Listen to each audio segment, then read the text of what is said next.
சாவுடா நாயே. டேய் அவனை தூக்கி உட்கார விடா.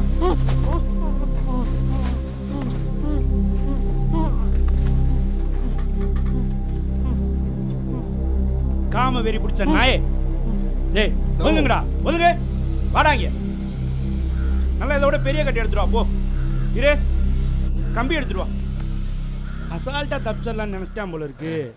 முன்னாடி மாதிரி இல்லடி, இப்பெல்லாம் ஒரே ஷேர் பட்டன் தான். 1 மணி நேரத்தில் பிடிச்சிருவோம். இனிமே நிம்மதியா வெளியே போயிடுவேன். நீ செத்தானா குழந்தடா வெளி. எப்பட்றா மூஞ்ச பார்த்தாவே தெரியல. இவன் ரேப் பண்ணலையா? இவன் தான் காப்பாத்திருக்கானா? ட்ரெண்டிங் ஆகிட்டு இருக்குண்ணா. ஏதோ தப்பாயிருச்சு போலண்ணா. எனக்கு அப்போவே லைட்டாக டவுட் இருந்துச்சு, இவன் பண்ணியிருக்க மாட்டானோன்னு.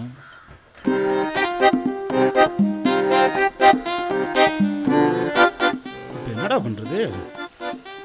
அச்சிங்க ஆன்லைனில் வேற ஹீரோ ரேஞ்சு பார்க்குறாங்க. காலைல விழுந்துருங்க.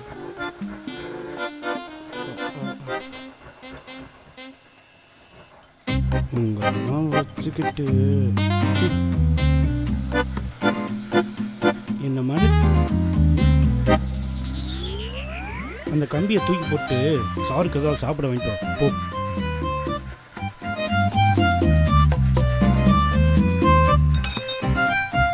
விழாதீங்க.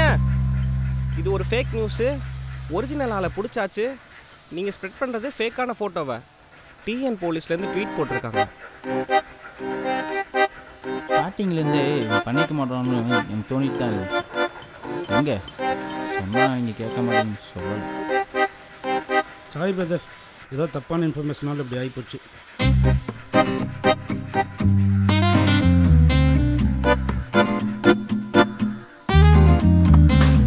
டேய் அந்த கேமராவை பார்த்து கழட்டுங்கடா. லென்ஸ்ல இருந்து கையெடுங்கடா முத.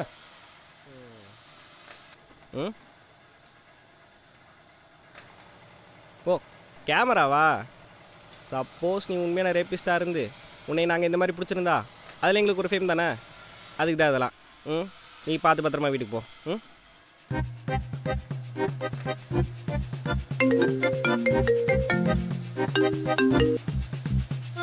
மாப்பிள்ள என்னடா நடக்குது?